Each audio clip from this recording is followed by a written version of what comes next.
Mr. President, let me begin by congratulating you for assuming the presidency of the Security Council for the month. I assure you of my delegation's full support. Mr. President, my country, Ethiopia, is undergoing a significant transformation that requires delicate and context-driven handling of its domestic affairs. In our bilateral meetings with members of the Council and the informal dialogue we had last month, we have exchanged views and concerns, all of which the government of Ethiopia approached and acted upon in a constructive manner. This being said, Mr. President, I'm surprised by the rationales of calling for this open meeting. We are fully cognizant of the responsibility of this Council to work towards international peace and security. The very first requisite for this onerous responsibility is to encourage dialogue and prevent escalation through constructive engagement and reinforcement of achievements. This meeting is called at a time when the government of Ethiopia took bold measures and political decisions to meet the needs and well-being of its people affected by the law enforcement operation in Tigray. This measure should have encouraged our friends to give support and de-escalate the unhelpful pressure. Equally, we wish to express our appreciation to all of you for recognizing our resolve for peace behind this difficult initiative we have taken. Mr. President, since the Council held the informal interactive dialogue on the humanitarian situation in Ethiopia, there are critical developments that deserve your recognition and constructive outlook. On 28 June 2021, the government of Ethiopia decided to cease the active military engagement of the Ethiopian National Defense Forces in the Tigray region. This decision for humanitarian ceasefire was reached after a concerted deliberation with various stakeholders and partners. We hope that this magnanimous and far-sighted decision will not be wasted by the irresponsible conduct of the TPLF group, which the government of Ethiopia opted to tolerate for the sake of the people of Tigray and to elevate the humanitarian situation in the region. The decision to cease military operation is hoped to create a conducive environment for humanitarian operation in Tigray. It will also pave the way for an inclusive national dialogue.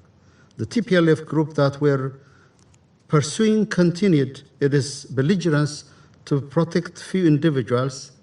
In furtherance of its agenda, it began conscripting young and elderly civilians, women and men, to fight highly trained and armed men of their country. This exposed the people in Tigray for the military confrontation that are not prepared for. Furthermore, it posed a risk for disruption to the agricultural season. The group's ethnically charged tactic of vying the people against the government is also found to be detrimental to our innate social fabric. As a result, the government of Ethiopia, as the bearer of their primary responsibility to protect its people, made a difficult political decision to suspend active military operation in favor of safeguarding the unity, sovereignty, and territorial integrity of the Ethiopian state. Now we believe we have created a space for unfettered humanitarian assistance and proper conduct for the agricultural planting season. In addition, we will augment humanitarian efforts in the region, including distribution of food and non-food items from warehouses across Tigray. The National Disaster Risk Management Commission and the 5 humanitarian agencies deployed in all waradas of the region are set to resume their function. Furthermore, we are in the process of adapting the humanitarian assistance guideline and coordination mechanism to the new development. Public services will also resume once we create a situation for the safe operation of the infrastructure and their operators. Mr. President, Ethiopia faces the inevitable journey of addressing the political and structural underpinnings of what we had experienced last November when our defense forces were attacked from within. The immediate need lies in creating an environment for the delivery of much-needed humanitarian assistance. In this regard, the government will continue to exert maximum effort and allocate the available resource toward this end. We welcome and appreciate the concern expressed by the Council members for our compatriots in Tigray who have regrettably sustained the burden of the impact of the law enforcement operation due to the cowardly tactics of the TPLF group. It is important to underline that wounds and sufferings of all Ethiopians are unacceptable. The shortcomings in preventing these sufferings are not something the government belittles. In the same vein, we take our responsibility to ensure accountability and remedy these problems with maximum seriousness. For absolute clarity, I would like to reaffirm my government's firm commitment to these core responsibilities of the state. There certainly are internal as well as external factors that play into the security challenges we are facing. The external security threats against us through no fault or provocation on our part are complicating our internal political dynamics and distract us from key national priorities. I wish to implore this Council to act with full awareness of this external challenge Ethiopia is facing. Mr. President, following the organization of peaceful and successful national elections this month, efforts are now geared towards building a stronger, united, and democratic country. In this connection, the Ethiopian government is developing a roadmap for inclusive dialogue to ensure a lasting peace and stability. I want to reaffirm my government's resolve to continue ensuring accountability for human rights abuse and crimes committed in the Tigray region. We will make sure that impunity is not tolerated. We remain committed to work with all bilateral and multilateral partners through genuine partnership and understanding that the government of Ethiopia is more than capable of overcoming these challenges. We encourage Council members to play a constructive role in supporting the Ethiopian government in the implementation of the humanitarian ceasefire. We thank Council members who have welcomed this positive gesture again. In contrast, I would like to make it clear that the political pressure and hasty bilateral coercive measures against Ethiopia are unacceptable and violate basic tenets of international law.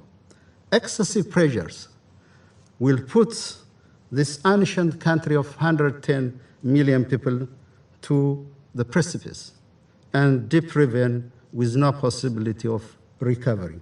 The people of Ethiopia are indeed watching and should not perceive that our pronouncement is pushing them to the abyss and into the endless political fissure. For Ethiopia, it is a moment of introspection, a genuine revisit of our success and challenges. The main issue is how to heal our wounds. There are uncompleted grievings, mournings, such as the Maikadra massacre by the TPLF youth group, the suffering of the people of Wolkayet and Tagade, who have been evicted from their ancestral land over the last 30 years. So there needs to be proper closure. The political culture of impunity should have closure. We know that what exalts us as a nation is to overcome our own challenges. What would elevate us as a nation is our commitment and the commitment of our people to stand for peace. We might be poor, but we have also hope. We are people with values, cherished ones. For Ethiopia, hope is still alive. In conclusion, I hope Council members will take the situation in my country in the right perspective, understand the magnitude of the challenges we face, and also recognize the important step that we have taken in this regard. What we really need at the moment is the support, understanding, and solidarity of the international community. That's why I want to end by appealing to international partners and friends of our country to continue scaling up humanitarian support to meet humanitarian needs across Ethiopia. I thank